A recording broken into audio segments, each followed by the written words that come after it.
आप देख रहे हैं विस्तार न्यूज का खास कार्यक्रम लोकसभा, जहां हम अलग अलग जगह पहुंच रहे हैं और लोगों के मन की बात जानने की कोशिश कर रहे हैं।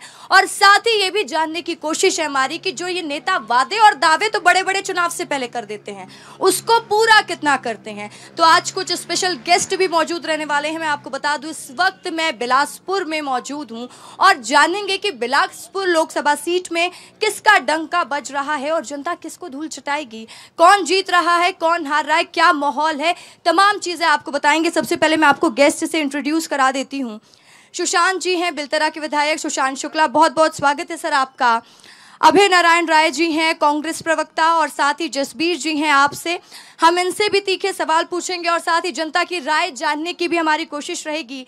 सबसे पहले तो मैं सुशांत जी आपका रुख इसलिए करूंगी, कांग्रेस ने घोषणा पत्र जारी कर दिया, भारतीय जनता पार्टी का घोषणा पत्र अभी आया नहीं है, लेकिन मोदी की गारंटी देश में काम कर रही है। कैसे देख रहे हैं कांग्रेस के घोषणा पत्र को? मोदी की गारंटी नहीं, मोदी नाम ही गारंटी है। और ये बात जनता ने जनादेश देकर लगातार सिद्ध किया है कि इस देश में अगर विकास का कोई पर्याय है तो उसका नाम है नरेंद्र दामोदर दास मोदी।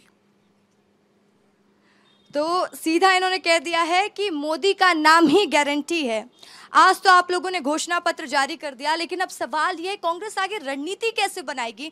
गारंटी मोदी की भी चल रही है, कांग्रेस का घोषणा पत्र भी आ गया है, राहुल के न्याय की भी बात हो रही है, लेकिन जनता तक अपने घोषणा पत्र को कैसे पहुंचाएंगे और मोदी जी के मास्टर स्ट्रोक प्लान के आगे कांग्रेस कैसे अपना दबदबा बनाएगी? देखिए, 14 में भी मोदी गारंटी आई थी और सरकार बनने के बाद जब लोगों ने पूछा 2 करोड़ रोजगार कहाँ हैं, 15 लाख किसके खाते में है, तो बड़ी आसानी से सबसे महत्वपूर्ण दूसरे नेता इस पार्टी के अमित शाह जी कहते हो तो जुमला था। तो अपने गारंटियों को जुमला बनाने का काम पूर्व का रिकॉर्ड रहा है।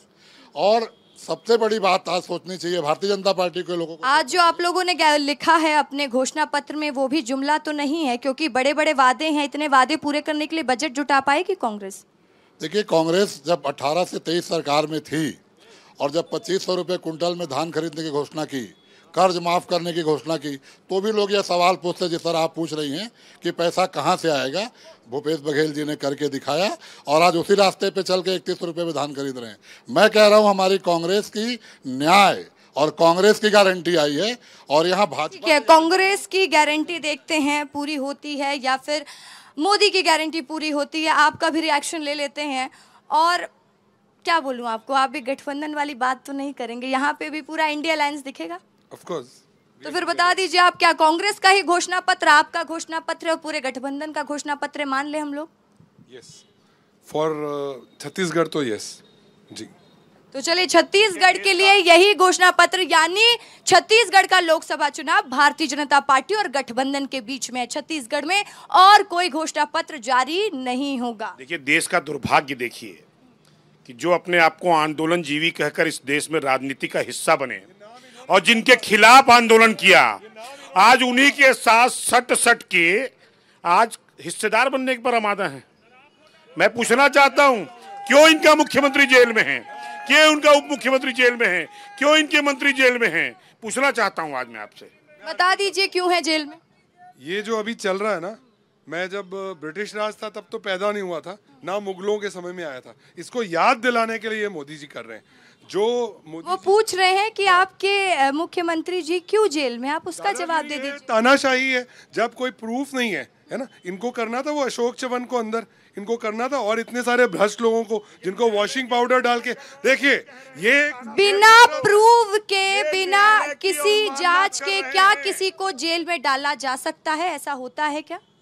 देखिए, भारतीय जनता पार्टी अपने इतिहास को देखे, आपातकाल का नाम लेके आज तक माला जपते हैं। वो तो घोषित आपातकाल था, संविधान में पारित आपातकाल था, ये तो अघोषित आपातकाल चल रहा है।